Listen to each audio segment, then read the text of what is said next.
Chers amis, je ne sais pas si vous avez déjà eu la chance, jadis, quand vous étiez à l'école, de récolter un 6+.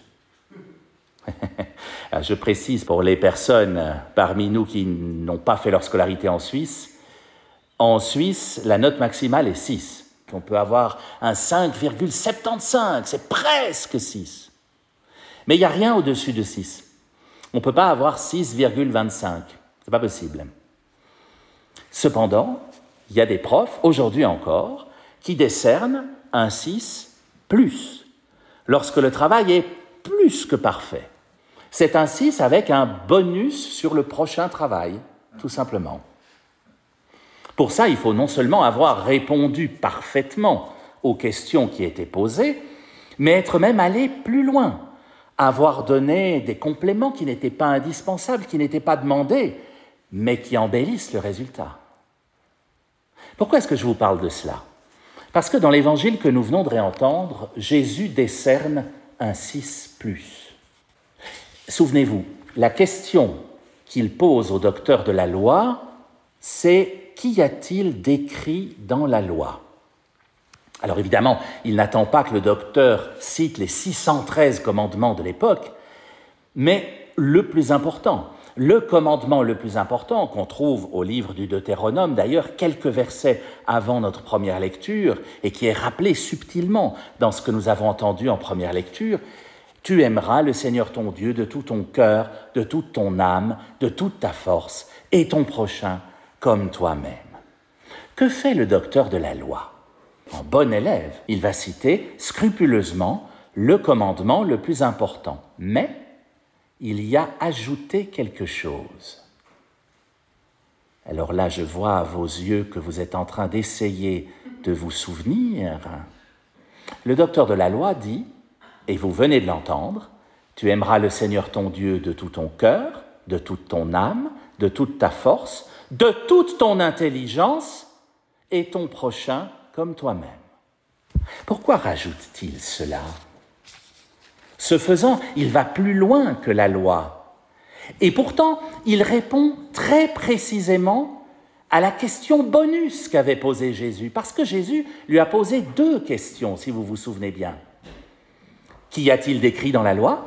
Première question. Mais surtout, et comment lis-tu?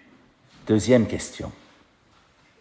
En répondant de toute ton intelligence, il répond à la question bonus de Jésus. Comment lis-tu la loi?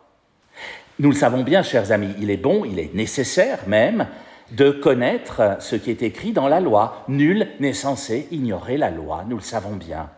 Mais il est encore plus important de savoir comment l'interpréter, cette loi. Vous êtes à un feu de la circulation, le feu passe au vert. Vous avez le droit, d'après la loi, de démarrer et de traverser le carrefour. C'est votre droit. Mais si au même moment, un enfant court sur le carrefour après son ballon et traverse devant vous, j'espère bien que vous allez planter les freins et vous arrêter. Pourtant, le feu est vert. Vous avez le droit de passer et même, vous avez la priorité sur cet enfant. La loi vous donne doublement raison. Mais vous allez évidemment vous arrêter. Toute loi est à appliquer avec force, avec zèle, avec connaissance, évidemment, mais évidemment aussi avec intelligence.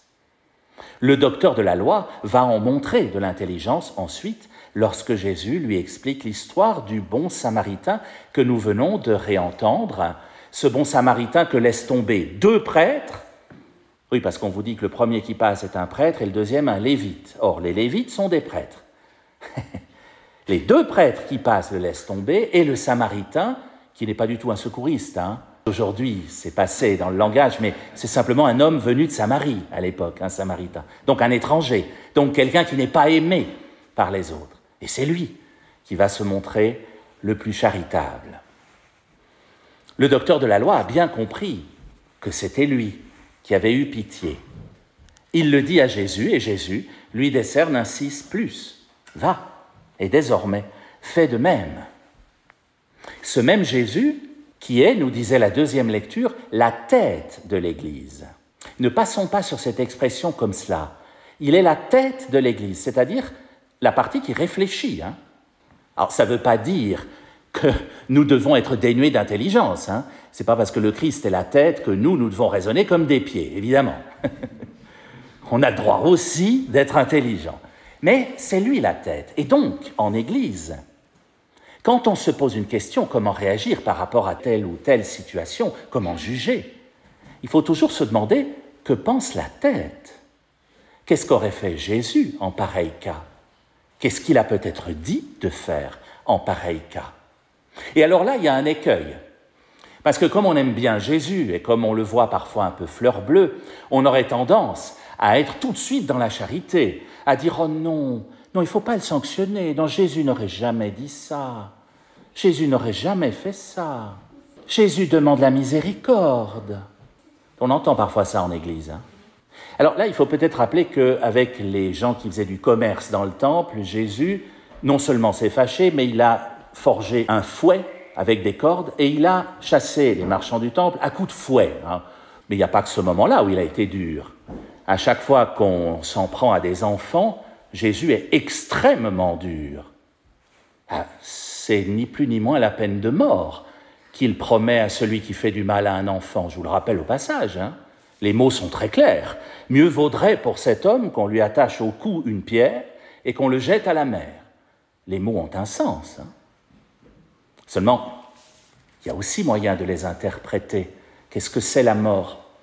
Il y a plusieurs manières de mourir. On peut mourir à sa profession, à son état de vie. Peut-être que cet homme, justement, n'a plus le droit de faire ce qu'il faisait avant dans sa vie. La tête de l'Église, chers amis, c'est Jésus. C'est lui qui nous dicte comment penser, comment appliquer la loi avec intelligence. Pourtant, dans la même Bible, on trouve « tu ne tueras point ». Alors qu'est-ce qu'on fait, chef? C'est contradictoire. Ben non, on applique la loi avec intelligence, en regardant ce que ça veut dire tuer, sans rien enlever de la loi, mais en se souvenant qu'il y existe aussi toute une série d'exceptions. Cette loi n'est pas au-dessus de nos forces, disait aussi notre première lecture. Elle est proche de notre cœur, il suffit de l'appliquer avec le cœur, avec intelligence, en aimant notre prochain comme nous-mêmes. Alors là aussi, attention à ne pas être fleur bleue. Je ne sais pas pour vous, mais personnellement, je suis assez exigeant avec moi-même. Aimer son prochain, c'est aussi certainement être exigeant avec notre prochain. Je me souviens d'une tablée avec une ado qui demandait à son père « Est-ce que je peux sortir après le repas ce soir avec des copines ?» Son père lui a dit non.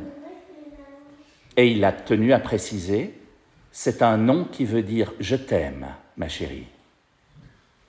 Voilà. Ça, c'est « aime ton prochain comme toi-même ». Il y a des noms, il y a des sanctions, il y a des punitions qui veulent dire « je t'aime », y compris en Église.